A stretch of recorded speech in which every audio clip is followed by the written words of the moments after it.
Well, welcome.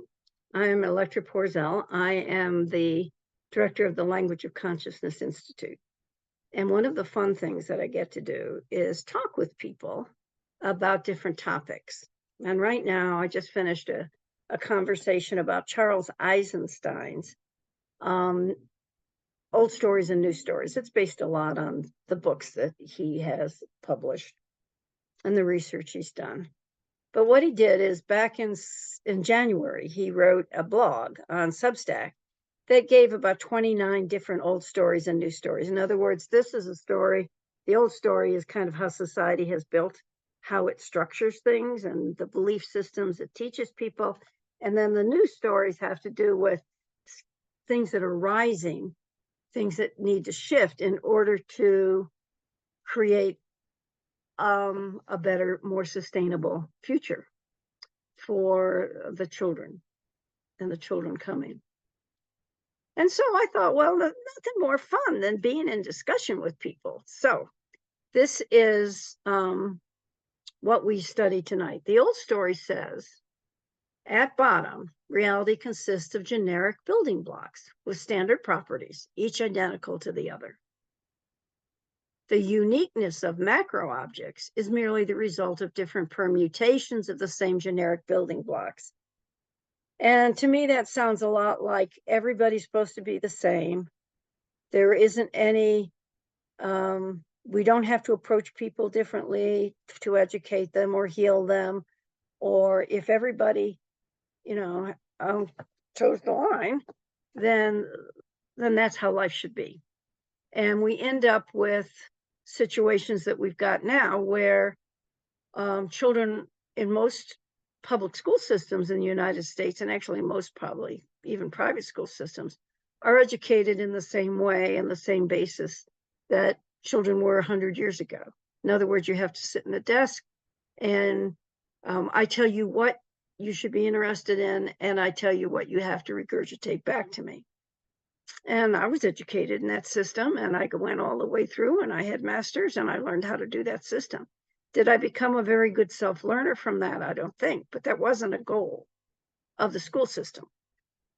So when we treat everyone the same, we end up leaving out and losing a lot of people because people learn differently.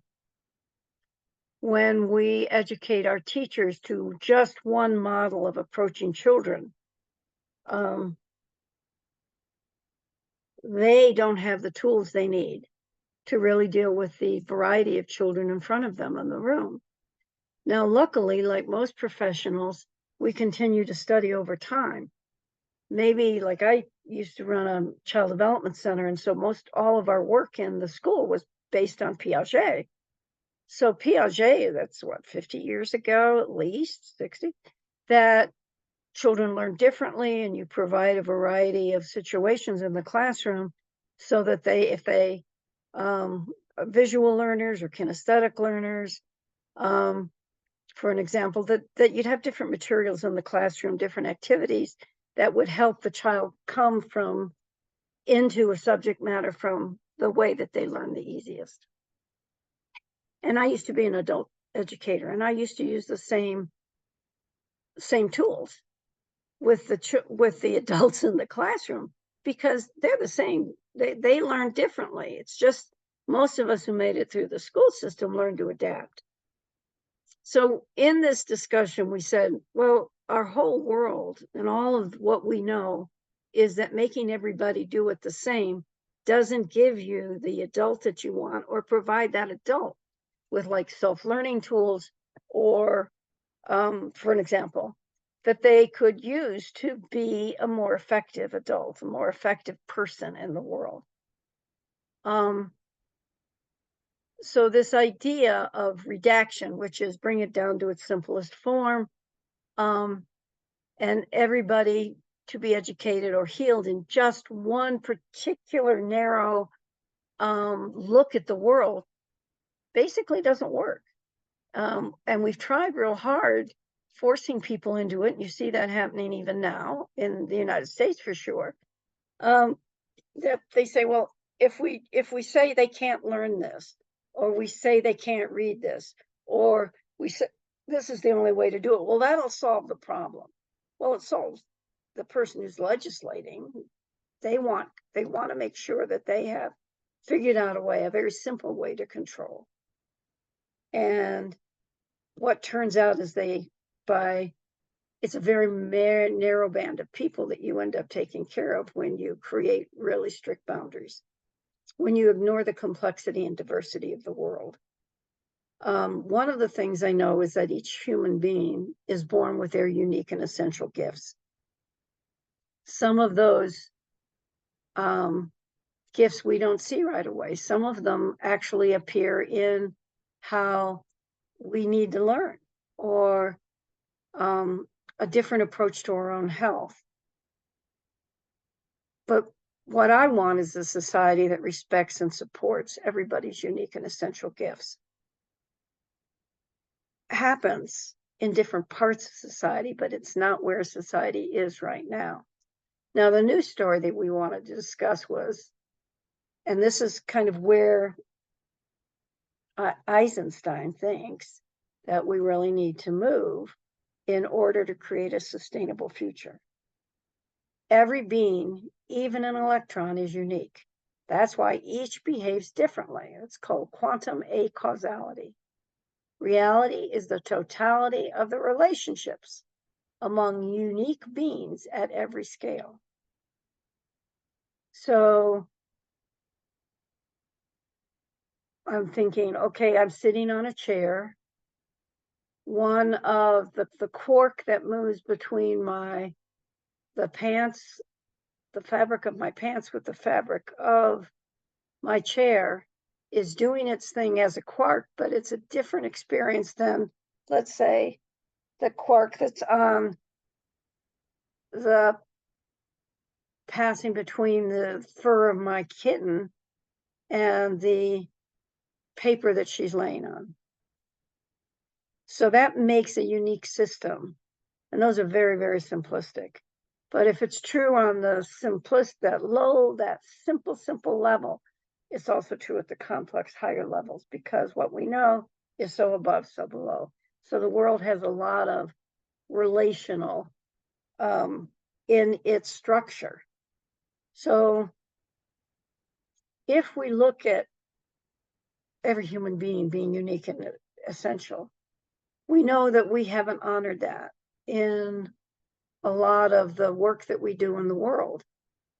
I tried to honor that when I was a massage therapist, when I was a craniosacral therapist, when I was an energy worker, because I would look at what was occurring before me and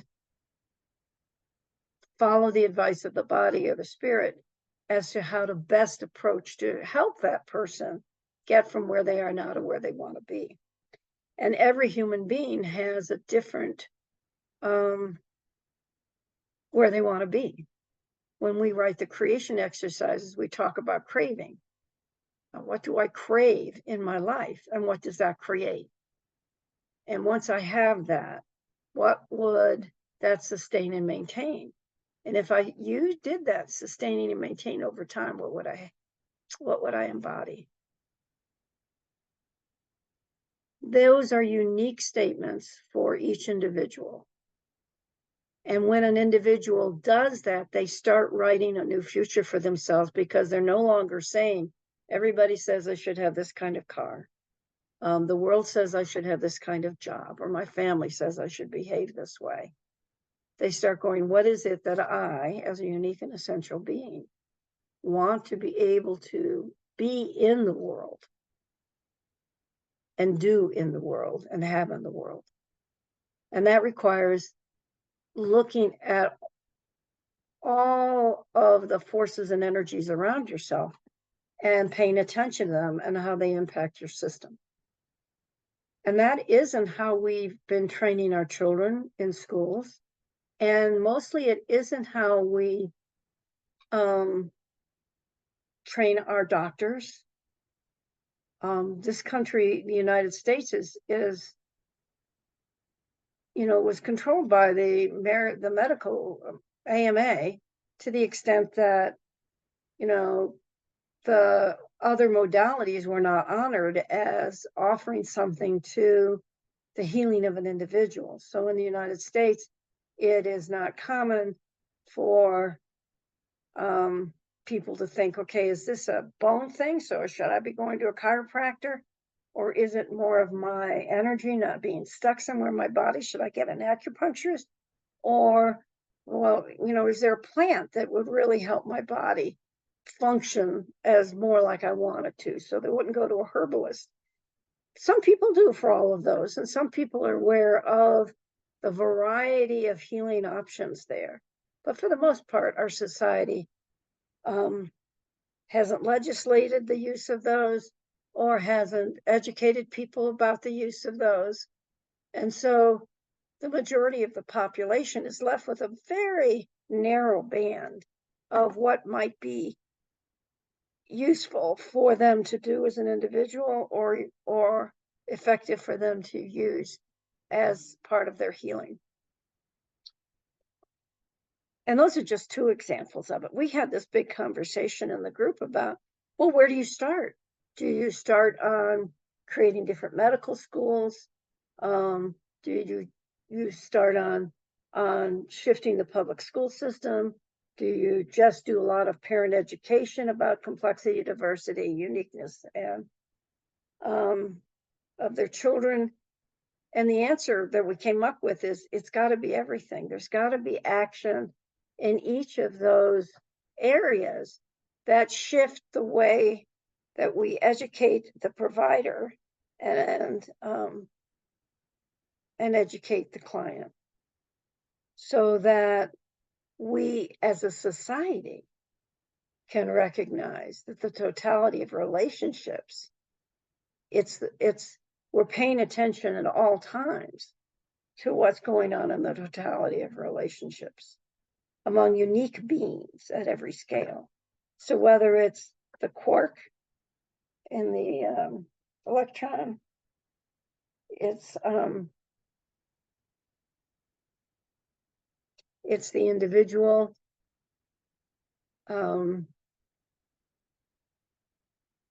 looking and honoring their own system, and it's the system or the family and the larger systems honoring the uniqueness of the individual and educating them and helping them heal in a way that the best of what they brought into the world can be manifested. So it's a big question. Sometimes we felt like we solved it and it would be a relatively easy answer to get human beings on this planet to recognize the complexity and diversity that is actually part of the human condition. This one is going to be harder, but I really believe that's the only way we can go. There are systems within the world that do recognize the complexity. I mean, there are medical schools there's something called spiritist hospitals in South America where all sorts of different healing modalities happen in the same building. So you've got your shaman and you've got your massage therapist and your chiropractor and your herbalist, all in the same building being available to serve people. In the United States, we have small places that do that. Not shaman. I don't think I've ever heard one with a shaman in it, but like I had a healing center that had a chiropractor and a therapist, mental therapist in it, and an acupuncturist. And so we weren't serving the same clientele, but we were in the same suite. And what I would love is that if you had a healing team that offered their services fully. Like I go to they call it the pain center, but they have physical therapists, chiropractors, and acupuncturists, and they encourage the cross referencing so that the people aren't stuck with just going to a physical therapist or just to a chiropractor. So that's the beginning of the process. It also involves, obviously, you're going to have to look at the legal side of it, the insurance side of it, what's affordable, But we have to start doing that. For those of us who recognize how unique and essential each of us is, and the energies moving in the systems, and helping people move into a new way of being in the world, we have to start working on it. And it usually is what we come up with is, well, we got to start working on it. And maybe we work on it in our own sphere and encourage other people to work on it in theirs. And I encourage you to do that too. Now, next week, we're going to be meeting on Thursday at 5:30 Pacific. If you're interested, just contact me. It's electra@loc-institute.com, and I'll give you the Zoom, and you can come and join the conversation. So what we're talking about next week is, the old story is the universe progresses inexorably toward greater entropy. The amount of usable energy is finite and ever decreasing. Scarcity is built into physics. Boy, that's depressing. Whereas the new story is new energy and new matter are forces are forever being born. Infinite energy is available from literally nothing. Abundance is built into physics. Much more positive. So anyway, join me next Thursday if you want to discuss that. If you come across this later on, check with me, and if we're still going, I'll get you in and you can be part of the discussion. If not, have the discussion yourself. Find friends that you want to chew on this with and see where you end up with. Anyway, thank you very much, and thank you for listening.